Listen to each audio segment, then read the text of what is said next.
আসসালামু আলাইকুম সুপ্রিয় দর্শক। আজকে টিপস সহ একটি সিম্পল রেসিপি নিয়ে আপনাদের সামনে হাজির হয়েছি।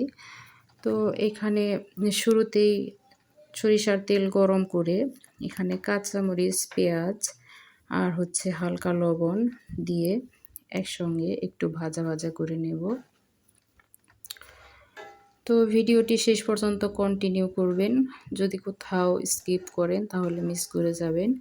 আর আমার এই রেসিপিটি যারা ফেসবুক পেজ থেকে দেখছেন তারা আমার পেজটিকে ফলো দিয়ে রাখতে পারেন। আর ইউটিউব চ্যানেল থেকে যারা দেখছেন তারা চ্যানেলটিকে সাবস্ক্রাইব করার অনুরোধ রইল। তো এটা যখন অর্ধেক ভাজা ভাজা হয়ে যাবে ঠিক এইভাবে, তারপর এখানে আমি ভেন্ডি দিয়ে দেব, মানে ঢেঁড়স। আপনাদের এলাকায় এটা কি বলে জানি না। তো এখানে আমি তার আগে এখানে হলুদের গুঁড়া দিয়ে দিচ্ছি। তারপর সামান্য ধনিয়ার গুঁড়া দিয়ে দিয়েছি। তারপর এখানে ঢেঁড়সটিকে একটু পাতলা স্লাইস করে কাটতে হবে। তো এখানে আমি একসঙ্গে ভেজে নিয়ে এখন আমি ঢেঁড়সগুলোকে এখানে ছেড়ে দিচ্ছি। ভিডিওতে দেখে বুঝে নেবেন কিভাবে কেটেছি।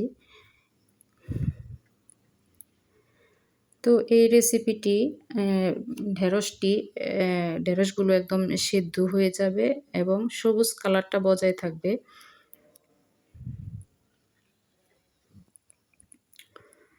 আর টিপস এটাকে অনবরত নাড়তে থাকতে হবে। এটা 1 নাম্বার টিপস। আর দ্বিতীয় টিপস গ্যাসের জালটাকে একদম ফুল আঁচে রাখতে হবে। ফুল আঁচে রেখে এটাকে নাড়তে চাড়তে হবে অনবরত, যেন লেগে না যায়।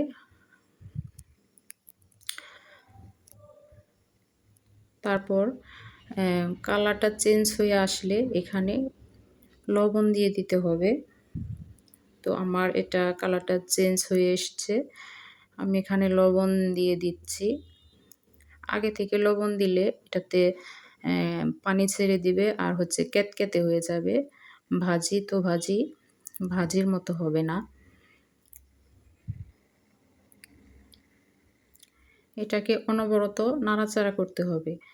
তো আমার ভাজিটা হয়ে গেছে, দেখেন ভাজিটা কমপ্লিট। এটা কিন্তু সবুজ কালারটা অবশ্যই ঠিক আছে। আমি এখন সার্ভ করে দেখাচ্ছি।